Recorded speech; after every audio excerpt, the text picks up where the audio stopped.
नाजरीन, पूरी दुनिया की तरह जर्मनी में भी दाएं बाजू से ताल्लुक़ रखने वाली बाज़ पार्टियां कामयाबी हासिल कर रही हैं। वो कौमियत पसंद पार्टियां हैं। इस सिलसिला में उस पार्टी के बारे में हम पता करेंगे। यूनस बलोच जमाली साहब के पास चलते हैं और इस पार्टी का नाम पता करेंगे और ये क्या चाहती है जर्मनी में, इस बारे में हम उनसे मालूमात लेते हैं। खतरनाक हद तक उनका जो पैराग्राफ है वो हाई हो गया है। उस तंजीम का नाम है AFD। ठीक है, ये एक दाएं बाजू की तंजीम है जो बहुत ही मुतसबाना किस्म के ख्यालात रखती है। इनका कहना ये है कि जर्मन जो है वो सबसे आला कौम है और जर्मनों के मुल्क में सिर्फ उन्हीं को रहने का हक है। बुनियादी तौर पर ये गैर मुल्कियों के बहुत खिलाफ हैं। उन गैर मुल्कियों में ये बिल्कुल भी नहीं देखते हैं कि उनका तल्लक इस्लाम से है या किसी और मजहब से है। वो बस रंग देखते हैं कि जैसे ही किसी का रंग काला है या कोई सुरमई रंग वाला है या ब्राउन कलर का है तो वो उनके खिलाफ हो जाते हैं। और ये तंजीम हाल ही में 2 इलेक्शन में अपनी हुकूमत बनाने में कामयाब हो चुकी हुई है। और ये जर्मन की जो डेमोक्रेटिक तंजीमें हैं उनके लिए अलार्मिंग है। उन्होंने वाज़ी तौर पर कह दिया है कि पहले इनका रुझान इतना ज़्यादा नहीं था, लेकिन अब ये शहर की पार्लियामेंट यानी जिसे मेयर कहते हैं आप, बल्दियाती कौंसिल का जो बड़ा सरबराह होता है, उसमें ये पहुंच चुके हुए हैं। और हाल ही में इन्होंने अपने एक क्राइस है, जिसे क्राइस आप कह सकते हैं कि डिवीजन 1 होती है पाकिस्तान के हिसाब से, उसमें इन्होंने अपनी हुकूमत बना ली है। इसके अलावा एक और सूबा है मैक्लेनबर्ग फोरपोमन जर्मनी का, वो भी मशरक में आता है, लेकिन वहां पर भी इनकी काफी ज्यादा कामयाबी हुई है और ये वहां पर भी अपनी पार्लियामेंट में जगह बना चुके हैं। एक सर्वे के मुताबिक, एक बहुत ही मशहूर टेलीविजन न्यूज है, न्यूज का जर्मनी में NTV उसे कहते हैं, उनके सर्वे के मुताबिक अगर इस संडे को, यानी ये जो परसों आ रहा है संडे, उस वक्त इंतखाब हो जाएंगे जर्मनी में, तो ये पार्टी SPD को भी काट देगी, ग्रूने को भी काट देगी, ग्रीन पार्टी को भी काट देगी और ये इंतहाई पॉपुलर पार्टी यूनियन के मध्य मुकाबले खड़ी हो जाएगी। अच्छा। और इसका जो पैराग्राफ है वो 26% वोट ले लेगा। वाजे रहे कि इस वक्त सबसे बड़ी पार्टी क्रिस्टलिशे डेमोक्रेटिक यूनियन, जिसे CDU कहते हैं जी, उसकी सिर्फ 28% मकबूलियत है। अच्छा। और हुकूमत में इस वक्त CDU और SPD यानी सोशल पार्टी और ग्रीन पार्टी, ये तीनों मिलके हुकूमत बना रहे हैं।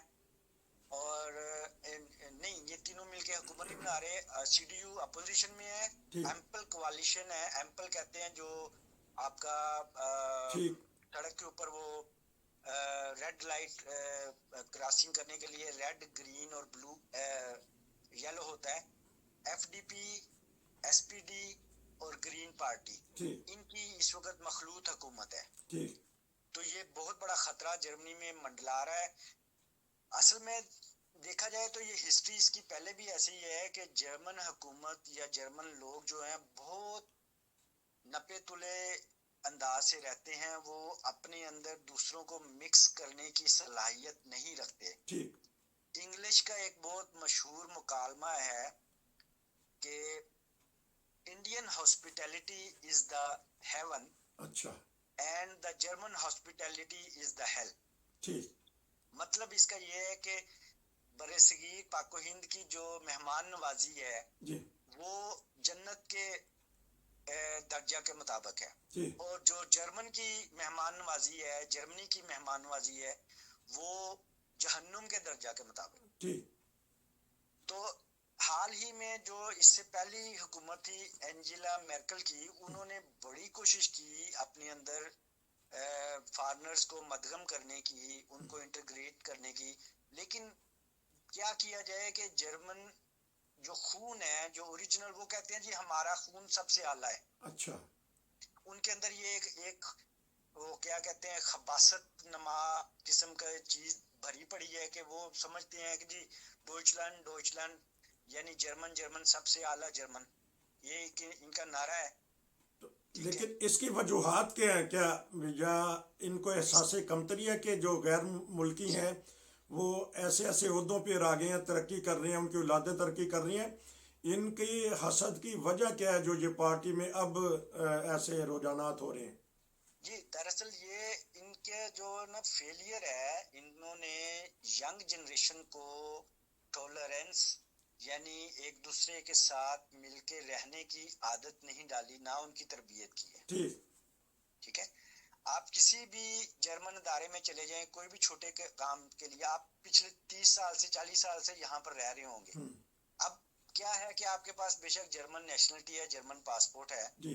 आपको स्टिल यहाँ के अदारों में दबाया जाता है, नीचे रखा जाता है। क्यों? कि आपका कलर दूसरा है, आपका नाम दूसरा है, आपका मजहब दूसरा है, बेशक आप जर्मन पासपोर्ट होल्डर हो।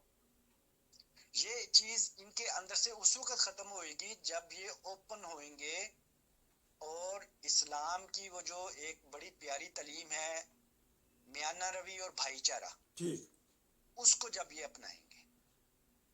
तो नहीं, इसके डिक्शनरियों जब में ये बात है। इसके मुकाबले पे जो पार्टियां हैं उनका मंशूर क्या है, तो इनका बेसिकली मंशूर क्या है, जरा दुनिया को बताइएगा कि जर्मनी में भी एक पार्टी ऐसी है जिसका मंशूर इस तरह का है, मेन मंशूर इसका क्या है इस पार्टी का?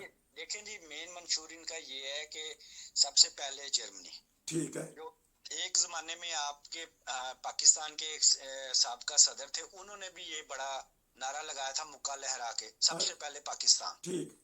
ठीक है। उसके बाद क्या हुआ मुल्क का हाल, नहीं, आप सब अब नहीं, तो इन्होंने कहा कि सबसे पहले जर्मनी, ठीक है जर्मनी है, लेकिन इनकी तासुब की वजह क्या है मेन?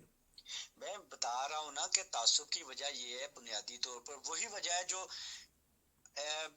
इनका जो एक लीडर था, जो जिसने दूसरी जंग अजीम में सबको अपने पीछे लगा लिया था, अब उसका नाम मैं ले नहीं सकता हूँ किसी वजह से। ठीक। ठीक। ठीक है, आप लोग समझ गए होंगे। उसके पैटर्न के ऊपर ये तंजीम खड़ी हुई है जिसे AFD कहते हैं। अच्छा। और ये ऐसा ऐसा आगे बढ़ रही है। ये अगर इनके बुंडस्टाग, जिसे कौमी असम्बली कहते हैं, वहां तक पहुंच गए और उसके बाद कानून साजी करना शुरू कर दिया, तो फिर समझ लें कि गैर मुल्कियों के लिए ये मुल्क जो है वो तंग हो जाएगा। बहुत बड़ी ये एक लम्हा फिक्रिया है सबके लिए। तो एक तो तरफ तो ये बात है। दूसरी बात ये है कि हाल ही में जो जर्मनी में नए कवानीन पास हुए हैं, जिसमें मैंने आपको कुछ अर्सा पहले बताया था कि एक इनका कानून है जिसके मुताबिक आप चांसन वर्क उसका काम नाम है, उसके मुताबिक जो असाइलम सीकर यहाँ पर रह रहे हैं पिछले 5 साल से, वो अपने आप को इस कानून के अंदर लाते हुए यहाँ की ऑफन थॉट ले सकते हैं, जो 18 महीने के लिए उनको मिलेगी प्रोबे पर। उसमें क्या शर्त है? बुनियादी शर्त यह है कि आपको असाइलम खत्म करनी पड़ेगी। अच्छा। उनकी दरखास्त वापस लेनी पड़ेगी और इनको बताना पड़ेगा हुकूमत को, आउसलैंडर बेहोडे को, कि मेरे पास ये जॉब है, मैं ये स्किल रखता हूँ, बस ड्राइवर हूँ मैं, या मैं प्लम्बर हूँ, तो मुझे ये वीजा दिया जाए। ठीक। वो 18 महीने के लिए आपको प्रोबे यानी एक मखसूस मुद्दत तक वो वीजा देंगे। उसमें देखेंगे कि आप कितना अच्छे तरीके से टैक्स दे रहे हो, कोई गलत बयानी तो नहीं हुई। तो उसके बाद फिर आपको लॉन्ग साइट वीजा भी मिल सकता है। तो एक अदारे के मुताबिक 1.5 लाख के करीब लोग जो हैं इस वक्त डुलडुम पर हैं। अच्छा। उसमें से सिर्फ 50,000 लोगों ने दरखास्तें दी हैं इस वीजे के लिए। अच्छा। ठीक है। 50,000 में से भी सिर्फ 17,000 लोगों को अभी तक कामयाबी हो चुकी हुई है। ठीक। 2100 लोगों से ज्यादा को इन्होंने रिफ्यूज कर दिया। अच्छा। बाकी जो 20,000 से ज्यादा हैं वो इस वक्त वेट कर रहे हैं डिसीजन होने का। अच्छा। आउसलैंडर बेहोडे में जो लोकल एरिया में पुलिस के पास अथॉरिटी होती है, वहां पर इतना ज्यादा काम का बर्डन बढ़ चुका हुआ है कि किसी को भी जाने के लिए अपॉइंटमेंट लेने के लिए वो 2-2 3-3 महीने का टाइम दे रहे हैं। अच्छा ठीक। तो जिन अहबाब खवातीन के पास ये स्किल है ठीक। और वो पिछले 5 सालों से असाइलम पर हैं और उनका कोई केस ना आगे जा रहा है ना नीचे जा रहा है, उनको डुलडुंग मिल रही है या ऑफनथार्ट गेस्टाटुंग जिसे कहते हैं वो मिल रही है, तो उनके लिए ये सुनहरा मौका है, वो इस कानून से फायदा उठाएं। ठीक। ठीक है, ठीक। बशर्ते कि वो अपने आप को कोई स्किल जाहिर कर सकें, ये काम बता कर सकें। सकें कि मेरे पास ये हुनर है, मैं असाइलम की बजाय मैं ये लेना चाहता हूँ, मैं अपने पैरों पर खड़ा होना चाहता हूँ, तो बहुत जल्दी उनके लिए कामयाबी के रास्ते खुल जाएंगे। ये काम का वीज़ा नाज़रीन मिल सकता है जिनके केस ख़राब हैं। यूनुस बलोच जमाली साहब बता रहे थे कि किसी न किसी तरीके से ये लिया जाए। अभी एक खबर किसी दोस्त ने बताई थी, इसके ऊपर मैं किसी दिन आपसे पुराम लूँगा, कि कहते हैं कि जिस तरह यूके में, इंग्लैंड में अपने माँ बाप को औलाद बुला सकती थी, इसी तरह जर्मनी में भी ऐसा होने का चांस है। कहते हैं आने वाले दिनों में जो ही ये खबर ऐसी आई, इस सुनहरी मौके से फ़ायदा उठाना चाहिए, क्योंकि हज़ारों यहाँ लोग हैं जिनके माँ बाप पाकिस्तान में हैं, वो आना चाहते हैं, तो फिर उनके लिए एक सुनहरी मौका होगा। पुर्तगाल से भी कुछ अच्छी खबरें मिल रही हैं, वहाँ भी इमिग्रेशन कुछ नरम हुई है। हमें यकीनन आपको इंतज़ार रहता है यूनुस बलोच जमाली साहब का कि किसी न किसी तरीके से यूरोप को आपकी खबरें दें। तो आपका बहुत शुक्रिया, आपने बड़ी अहम बात बताई। तो सिर्फ अगर आपके जहन में है AFD का मतलब बता देंगे तो, ताकि फिर और आसानी हो जाएगी नाज़रीन को समझने के लिए। आपने CDU का तो बता दिया, AFD का अगर मतलब बता दें, एक जो पार्टी दाएं बाजू की है। जी, AFD का इनका कोई मखसूस वर्ड है, उसके अंदर इन्होंने ये रखा हुआ है। ठीक। आप उसके आपको मैं रिटर्न लिख के भेज ना देता हूँ। ठीक है, नेक्स्ट टाइम इंशाल्लाह हम इसके ऊपर भरपूर बात करेंगे। जर्मन भी बाज़ दफ़ा इनकी इंतहा पसंदी पे हंसती हैं कि ये कहाँ से पार्टी आ गई, लेकिन अब ऐसा ऐसा जोर पकड़ लिया, ये बता रहे थे हमारे यूनुस बलोच जमाली साहब। आपका बहुत शुक्रिया, इंशाल्लाह दोबारा मुलाकात होगी। नसीर को इजाज़त दीजिए, अस्सलाम वालेकुम। वालेकुम अस्सलाम।